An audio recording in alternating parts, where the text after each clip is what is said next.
Good morning, everybody, and welcome. It's your boy Mark, an MUFC fan. With the morning update, it's the daily update again, guys. As we talk about Manchester United right ahead of their clash with Spurs, and a lot of different news happening in the ethos right now. Jadon Sancho getting an assist on his debut, 30 minutes that won over the Borussia Dortmund fans all over again. I would say. Other things to note, a lot of people talking about Alvaro Fernandez, that was supposed to be a permanent deal to Benfica. A lot of fans been disappointed by this, but as reports have shown to proven what I have been saying, guys, it's a loan deal with an option to buy and a buyback clause for Manchester United also in place in the contract. As we move on, guys, this has interest in Manchester United star Anthony Martial. Guys, what are your thoughts? Get in the comments. Let me know what you're as we get ready to start this again. It's your boy Marken with the daily update.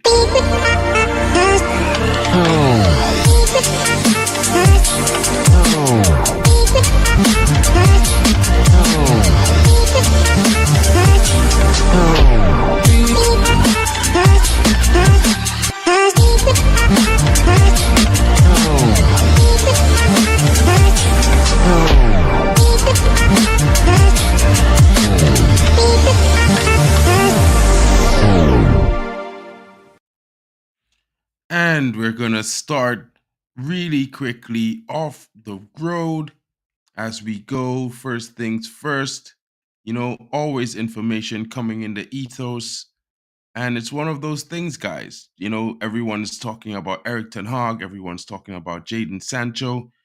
What's really going on? What's really going on? A lot of people are saying lots of different things. But in my honest opinion, what can you really say? It's just one of those things, guys. And let's get into it. As we talk about Jadon Sancho marks his Borussia Dortmund with a return victory over Darmstadt, getting an assist after 30 minutes of play. Everyone says he seems to be sticking it to Eric Ten Hag. But I would say to everyone, let him go, let him perform. Some players need to leave the club. It's one of those things where, you can't be sad to see a player leave if he's not performed well at or given his best, or seemed like he wants to give his best every single game. It's just one of those things where you got to agree the manager has to be left to manage. And Stephanie Gifford is coming in here. Bench return only can see both starting, not fully match fit, but wait and see. And she's talking about Casemiro and Licha, who are also returning today to fitness and should be in open for match selection today. And I also agree. We may not see both of them starting, but I think we might see, Casemiro in the starting role. And then maybe when he comes off, Milicha comes on in a defensive role to replace one of the starting defenders. I think Johnny Evans might start today. One of those things. Big up to you, Stephanie Griffith. Already at 5 likes, guys. If you're new, don't forget to subscribe, smash the notification bell so you know when I'm live. And guys, if you're always here, don't forget to keep the comments coming. Let me hear your views and your thoughts on these topics. Let me go through this article a little bit. As we see, it's on caught offside. Instant impact from Jadon Sancho to Borussia Dortmund. The 23-year-old had not played senior football since August, but he wasted little time after entering action as a 55th minute substitution. Sancho had a shot blocked soon after coming on, and in the 77th minute, he found space in the area to tee up Marco Reus for the visitors' second goal. Dortmund, who had been leading the game since Julian Brandt opened the 25th minute, wrapped up the victory closing moments with Yusufa Mukoko. Sancho said on Sky Sports, "Ever since I've come back, it's felt like home, and I'm happy to be on the pitch again. I just want to be happy again, be back on the pitch, and help help the team get back into the top 3 and qualify for the Champions League. I've got personal goals that I'm not going to say for now. I just want to help the team." And, hats off to him. I hope he performs well. I hope he grabs goals and assists every game week because, I would like to see his value skyrocket back to where, close to 70 million, what we paid for him, guys. I don't know if this is your opinions as well, but these certainly are mine. Guys, the next topic as we are going on, we're definitely going to go to Alvaro Fernandez, guys. And it's here we go. Alvaro Fernandez to Benfica on loan. Guys, what are your thoughts? Get in the comments. Let me know what you're thinking. and Manchester United have fully reached agreement for the 20-year-old. Previous reports suggested it was a permanent deal joining the Portuguese champions, but that is no longer the case. I will repeat, that is no longer the case. The 20-year-old is in fact on the verge of joining Benfica as a loan, right, guys? It's a loan, and the agreement is in place between the two clubs, and there's a buy option clause and a buyback as well for Manchester United. Guys, your thoughts in the comments. Let me know what you're thinking. You know, I'm always worried about what the board decision is going to be, and it's one of those things where it's never too much, you know, because you can't put anything past these guys. They've been running the club into the ground for the last decade, making poor decisions on transfers. Not only poor decision on transfers, but they're incapable of selling players for, you know, average cost effective prices, like what Man City and Chelsea do. Average price of a player going out is usually somewhere in the region of 20 million. We usually get somewhere in the region of a couple 100,000. It's ridiculous for one of the top clubs in the champion in the English flight football. You know what I mean? So, guys, get in the comments. Let me know what you're thinking. Alvaro Fernandez, it's a loan deal, no longer a permanent move. Guys, I'm pretty sure you're happy with it, as I am, because this is a young talent that I think should have been starting in replacement for Luke Shaw. We should not have got a loan for Regulon. We should have just used this youngster who has seemed to not only flourish, but constantly keep up the good work at Granada, who are certainly sad to lose his services after the first 6 months. Stephanie Griffith is coming in alone, okay, but I wouldn't sell him at all. Yes, Alvaro is a real talent. I think he should be starting for our club right now.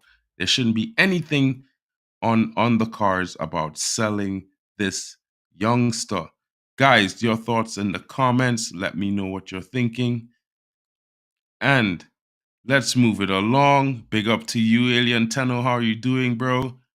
I know you're getting ready to go up to the game, you know, home game today. And let's talk about this, because I'm pretty sure you're going to be happy to see these two guys come out on the pitch today as the duo returns to strengthen the spine of United starting 11.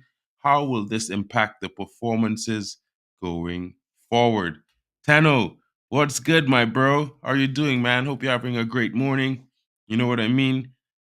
I know I'm going to see you a bit later when you come in for the match preview at live from Old Trafford. It's going to be an exciting one. First game of the season. I think the United lads are going to rock up to this game, the first game of the new year in the Premier League. I think they're going to do pretty well in this game. It's one of those things. I'm excited to see Casemiro back. He's back from injury, and it's one of those things where it's like, you know, you can't only expect that he's going to be the best performer, but one thing you can expect is the mentality that never say die, and he's always going to provide a goal threat going forward. It's one of those things where, you know, he may not have great form to start the season, but he was one of the top scorers in the first couple of games that we had when he was fit. So, you know, there's always a goal in this guy. Yeah, well, you know what I mean? INEOS is there now, so maybe you get INEOS Wi-Fi instead of, you know, the Glazer Wi-Fi, which always be cutting out, you know, like the leaky roofs, man. You know what it is, Alien. It's one of those things.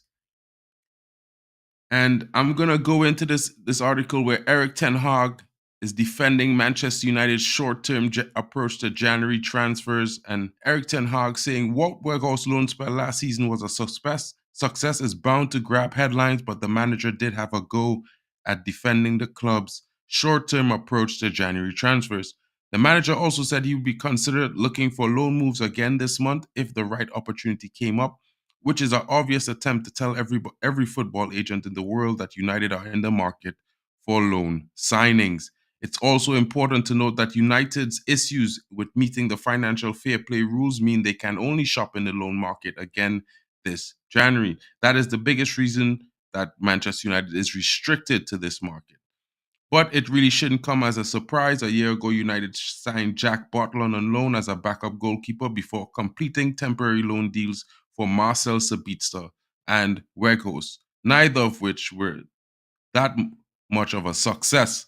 I guess to play the devil's advocate, you could say that they served a purpose, but neither were United standards. Sabitzer's influence was cut short due to injury, but he didn't do enough to warrant a permanent switch to Old Trafford, and eventually joined Borussia Dortmund. Meanwhile, Weghorst just scored 2 goals in 31 games. United lost 2 players to loans during the week, including Jadon Sancho and Joe Hugel, while Alvaro Fernandez is set to follow them by joining Portuguese champions Benfica. Guys, your thoughts in the comments. Let me know what you're thinking. What's going on? This is a bit of the information right now as we head on to the topic at hand, which is Manchester United versus Spurs. Bound to be one of those games that has goals in it. You know, a lot of people are talking about Spurs and Alien Tennos coming in. Yeah, the big rat will probably have a wave about on the pitch, incoming boot licking. I expected the same thing. We have 7G at Old Trafford now with the 7 Glazer in place. Stephanie Griffith knows what I mean. She's totally got the topic. Big up to you, GB, getting in. I'm early today, GB, and you're the one that's late. First times for everything, my bro. First times for everything. Yeah, yeah, but Alien Tenno, you know, you took the words right out my mouth. I would pair Varane with Kwambala. You know, that youngster is showing good promise. He's performing really well. You know, he came on, give a good account for himself. A lot of people are saying, you know, we need to get a new center back. We need to get a new center back. Yeah, we need to get some new center backs, but this guy needs to get his chances, bro. This guy certainly needs to get some more chances. He seems very competent, you know, very composed on the ball. He knows what to do. He doesn't do too much. He keeps it simple, and he's very good on the ball. You know, it's one of those things where the talent is shining through. You know, a lot of fans have complained about the manager giving a lot of more youths the time and the chances that they deserve. You know, it's one of those things where the season is progressing how it is, but at the same time, you know, thank God we have these youths coming through and showing their being able to showcase their ability. Stephanie Griffith is saying United winning by more than 2 goals will be a rarity, but still going for a 3-1 victory. 3 points are vital, 100%. And Stephanie, we have an identical score. Stephanie got the Man City prediction 100% spot on yesterday with a 3-2 victory. Wow, Kevin De Bruyne kept coming back was a huge impact, but this is about Manchester United, so let's not talk about that. Yeah, bro. Werner's a busy player. Yes, Kambwala will keep tabs on him. You know, this is why I'm getting forward to thinking that maybe we might see such a starting 11 like this today, because it's one of those things where, you know, Onana remained, so he will definitely be in goal, but I would like to see Aaron Wan-Bissaka down that right side, because, you know, if it's someone to harry and put in a tackle and keep Werner off his toes, would be Wan-Bissaka, in my opinion. Well, I have Leacher there, but, you know, I'm just saying because I think he might come on in the second half. But I would definitely start Varane with Kwambala. Diego Dalot would play off the left for me, and I would go with Casemiro, Bruno, and Mainu in the midfield. You know, and I'd have Ericsson come on in the second half so he could kind of, you know, open the game up and do his thing and, you know, finish the game strong. You know, Rashford, Hoyland, Garnacho up front. You know, we have Ahmad on the bench. I think the youngster has shown that he could come into a game and make an impact. You know, I would like to see him coming to this game. If I had my way, I'd probably start him over Rashford and switch Garnacho back to the left. You know what I mean? And have him come on, and then I'd probably bring Rashford on in the second half on the 70th minute along with Anthony, just for a change. You know what I mean? And let them be fresh players run at the defense for the last 20 minutes or so. It's one of those things, guys. I don't know what you're thinking, Alien. What's your score prediction today? Yeah, ETH better not play Menu on his own. And this is why I'm saying if he plays Casemiro with him, I think Casemiro, you know, having done the role already himself, he would know exactly where he needs to be to assist Menu and provide him with the coverage as an experienced midfielder. You know, and then, you know, we could let Menu, you know, and Casemiro alternate, because Casemiro was the holding midfielder at Real Madrid. So I'm pretty sure, you know, maybe the setup might be Casemiro at the base and Kobe Mainu as the 8, and maybe they alternate throughout the game depending on the circumstances. You know, it's one of those things I was thinking about, and I think that would be the best option. And Casemiro, with all his experience, and Mainu with all his talent and work ethic and youthful exuberance, I think that's a very good pairing. And I think it would help Mainu learn a lot and advance in his career as a midfielder in that position. You know what I mean? To me, Mainu is a lot like a Frankie De Jong type player. He can carry the ball well. He can make good passes. He could break play up. He knows where he needs to be. He gets his move off. He does things that people don't expect.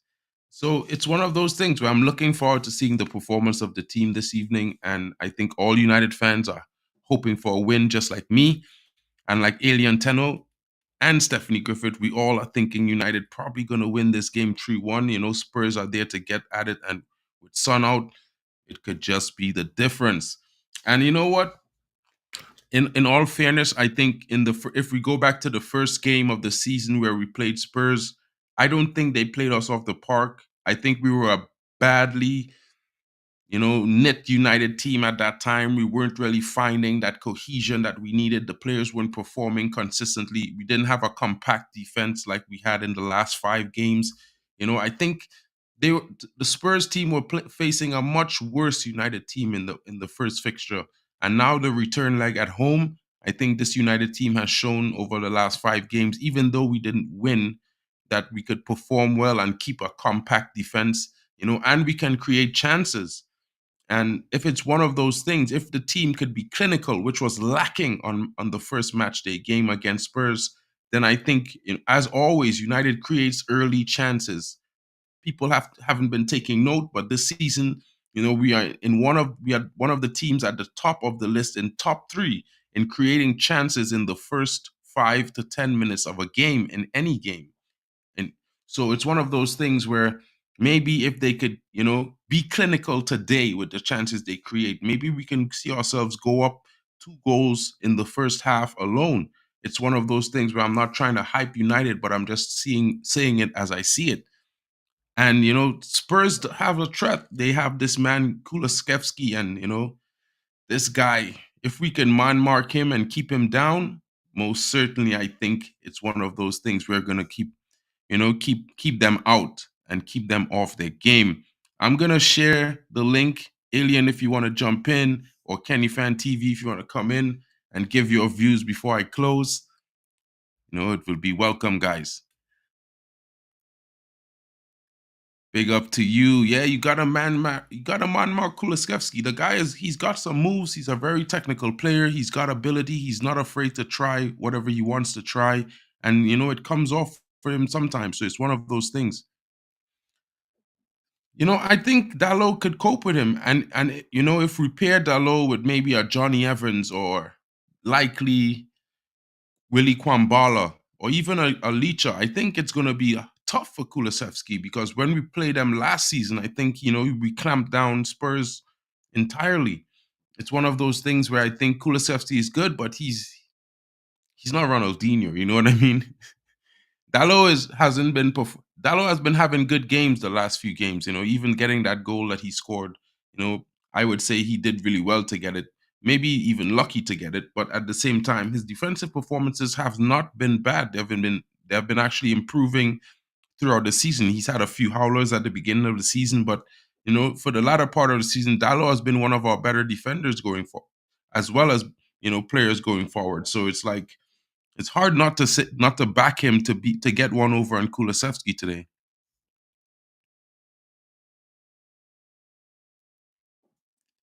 Yeah, that was one of the things I'm talking about. I mean, Spurs has a new manager this season, but at the same time, when they played us the first game, they didn't play us off the park, and I'm pretty sure they're going to be a threat. But you know what I mean? We got to start taking our chances, and if we start taking our chances, like Stephanie Griffith is saying, we're definitely going to be in line to win a game.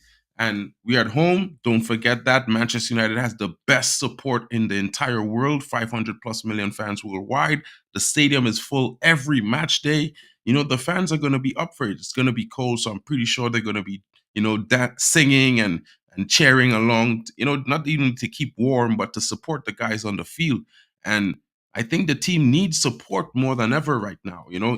Guys usually say I'm the most positive United fan. I always try to speak positivity, but sometimes, and especially in this project where we see that it's a new phase for United and we're moving forward, and it's seemingly more a long-term project than a short-term project. I think the manager needs a little bit of support. despite his performances, he's doing better than Eddie Howe, who's only, stepped ahead of Manchester United by a point. Also Chelsea, they've been in 10th place for like the last 3 months, and they finally, they're on level points with United, and they're celebrating it like, they're so great because they're in sixth, they're in eighth right now. But if Manchester United gets the result today, we're moving straight up to sixth place, guys. Maybe well, we'll be tied with West Ham on points, and if West Ham doesn't win their game, then it's one of those things where next week we could aim to break in to the top five, because if we beat Spurs, we're gonna be 5 points behind them. They have a tough game in the next match week. It's one of those things where the fortunes of Manchester United could change. Like I keep saying, last season we were on the same amount of games played with 32 points. This season we're the same amount of games, 20, and we have 31. It's not so bad, seeing that United has been performing so terribly and we're still, less than 9 points off top four. It's one of those things where, if United starts picking up form, have consistency in play, and start being clinical, most important, these strikers start being clinical, we can see a run that charges into the top four, guys. And not only that, but maybe good performances in the cup could lead to a final berth again this season in the FA Cup. We've been there last season. Hopefully this season we have some luck and good rubber the green. Yeah, man. I hope the rain holds up because it's already cold out there. Yo, Alien, you gotta be careful, man. We don't want to repeat our last season, bro. You know what I mean? So you be careful out there. Hope you have a safe match day. You know what I mean? I'll be definitely tuning in on MUFC Release TV for when you call in. Haven't seen you in a while. West Ham is our next home game, and I think that's a home game we can win, guys. AFCON is still on. Pretty sure that you know Ghana is gonna go forward. We're not gonna see any return of that youngster Kudus. So it's one of those things, 3 points is vital against Spurs. That's another tough game. West Ham is a bogey team. Yeah, man. And yeah, for real, Alien, it's a vital if we get 3 points. It's a must today. Today we must win. No news on Adama or Giroud yet, GB, but I'm trying to speak it into existence with you, my brother, because, if there's one thing I think we could do well with Giroud. I'm not a huge fan of Adama. I'm not a huge fan of him oiling up himself. So I think that's a little bit much. But, I would like to see Giroud come in. He's on a free. It's one of those things where, we can probably pry him away from Milan for maybe one season. We've done it with a previous Arsenal striker, and what a success he was. And I'm thinking more in terms of we get someone that could not only help Hoyland, but advise him and give him direction, someone he can respect that has done it all. You know what I mean? Yeah, Kenny Fan is also agreeing. Giroud is a yes, 100%. And guys, thank you for joining me. It's one of those things where I have to be thankful that you guys always come in and give me some of your time and listen to me rant and talk about Manchester United. And as I get in, this is a starting 11. Let me make a slight edit to this, and let me add in Kambuala, because I'm not sure if Leisha is going to start, because I'm pretty much liking the performances of this youngster, and I would like to see him get more game time. It's always good to give the youth a chance, especially when they perform well. So this is how I think the team would line up today. I would like it to line up like this. I think with this, you have a certain air of unexpectedness, as well as certain performances of youthful exuberance and experience. Guys, your thoughts? Yeah, Vicario, man, he came into the league and he landed. This guy's been performing on 100 miles an hour since his first game. There has been no change. You know what I mean? And one of those things, it's like, sometimes you see keepers come into the league and they perform really well for a few games, but this guy has not dropped his level. Hats off to him. Like, some of the saves he makes, even against us, he had like a triple save or something like that, that denied us from getting a first goal. I think he was a surprise transfer, guys. I have to say. Who do you want me to change instead of Rashford? Would you like to see Ahmad there? Let me know in the comments. I don't mind changing him if you want. You know what I mean? I don't really want to start Rashford, but I was just trying to be practical. But you know what? Let me throw Ahmad in there because that youngster with the performance, the little cameo I saw from him, I think it would be worth giving him a shot. Most certainly.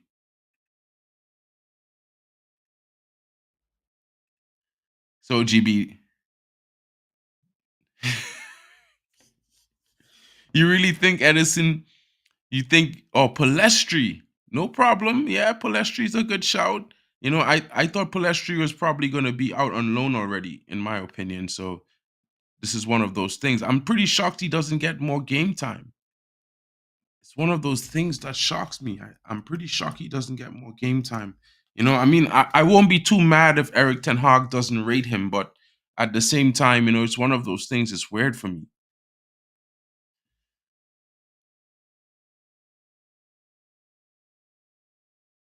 Yeah, Stephanie. I was talking to Chelsea Dan about that last night, to be fair. The guy won a game. He's on level points with United with more goals than us. And, he has to call me and tell me all about he's looking down on Chelsea's looking down on United. The guy is delulu, bro. The guy is delusional sometimes. Love him to bits, but he's a bit delusional. Yeah, Alien, what are your thoughts on that, man? Like, for me, I felt like I don't know. I felt a bit disrespected. Like I felt like I got a slap on this side from Sancho when he said he felt at home and he wants to go back into, Champions League with Dortmund and help his teams and just get goals and assists.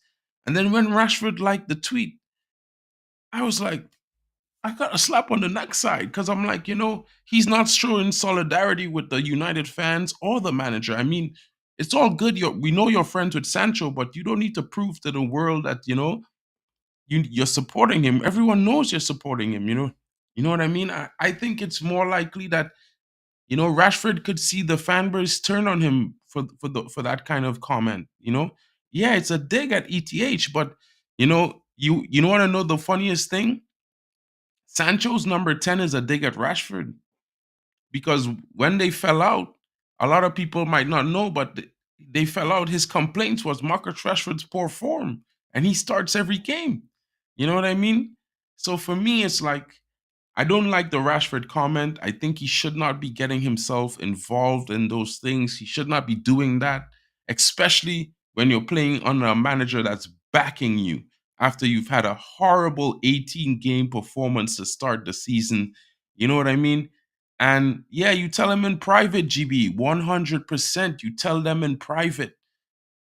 Because a lot of United fans are feeling hurt by Sancho's comments. And, this player is not taking into account that the fans aren't in for that. You know what I mean? You got to back the fans. I mean, even if you don't like the manager, you got to have some dignity as a United player because at the end of the day, the fans are seeing these things. Yeah, I'm glad he got an assist. He needs to raise his value, Kenny Fan TV. Let's get that 70 mil for the summer. He's gonna do well in the kitty. You know what I mean? The transfer kitty is gonna do well having that. I hope that as well. Yo, Alien, we should have done that.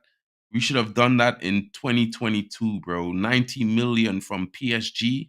I would have snatched their hands off. There wasn't even gonna be a negotiation. I was just saying, yes, give me money. You know what I mean? I think we did one over on ourselves there. We could have got 90 M's. Hopefully we get something similar because I heard Saudi is preparing 180 million bid for Rashford. I think it's something like 100 million for United and 80 million for him. And I think he should take that deal. I don't think he should go to Saudi, but I think he should take the deal because we get 100 M's. 100 M's, guys. Surratt should not have that. 100%. 100%. I mean, people say Roy Keane should be DOF. If Roy Keane was DOF, bro, I think he would be already on the bet. I don't think he would even be in contention for playing this game, putting a tweet out like that. You know what I mean?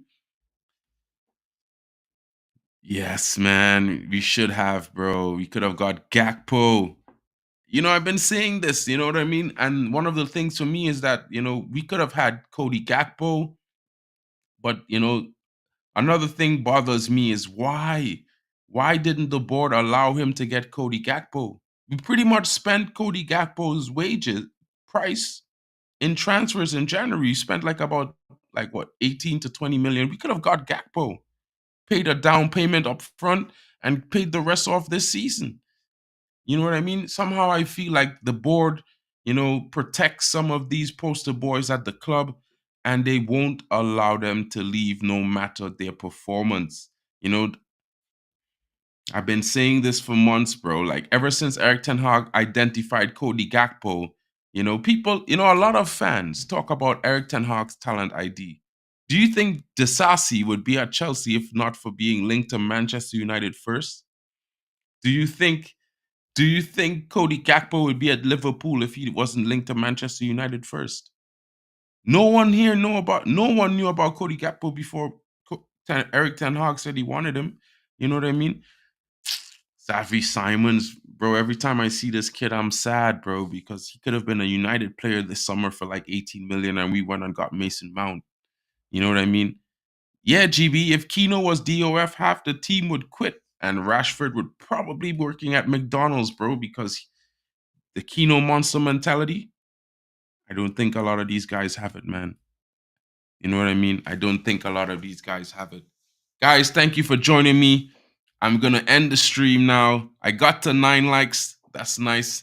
Be happy with that today. I hope I could get to maybe 20 likes in a stream in less than 30 minutes someday. Guys, I hope you enjoyed the rest of your day. Stay tuned because we're gonna be on MUFC Realist TV for the match preview today. Alien is gonna be joining us, super special guest live from Old Trafford. Can't wait to hear his opinions today on the game. Stephanie Griffith, thank you so much for always being here, showing your support. Thank you so much, Kenny Fan TV, for getting in. GB, it's always a pleasure, man. And Alien, my bro, thanks so much. I'll see you later. Guys, it's been, your morning views with Mark and MUFC Fan, giving you the little bits of information. As we know, Sir Jim Ratcliffe is also going to be present at Manchester United Old Trafford live to watch the game as United take on Spurs. We have been talking about the team and the teams and the starting 11, and this is currently what my thoughts are on the starting 11 today. And my friends in the comments, GB likes Palestri, Alien Tenor is like me, he likes Gambala, and guys can't wait to see Casemiro return to the midfield and what he would look like playing next to Kobe Mainu. Guys, your thoughts in the comments. Smash the subscribe buttons if you're new. Don't forget to like and share and keep the comments coming. Leave your criticisms at the bottom, even in the non-live section. It helps the channel grow. See you all later. Hope you guys have a great day. It's match day, folks. Manchester United as the Premier League is back.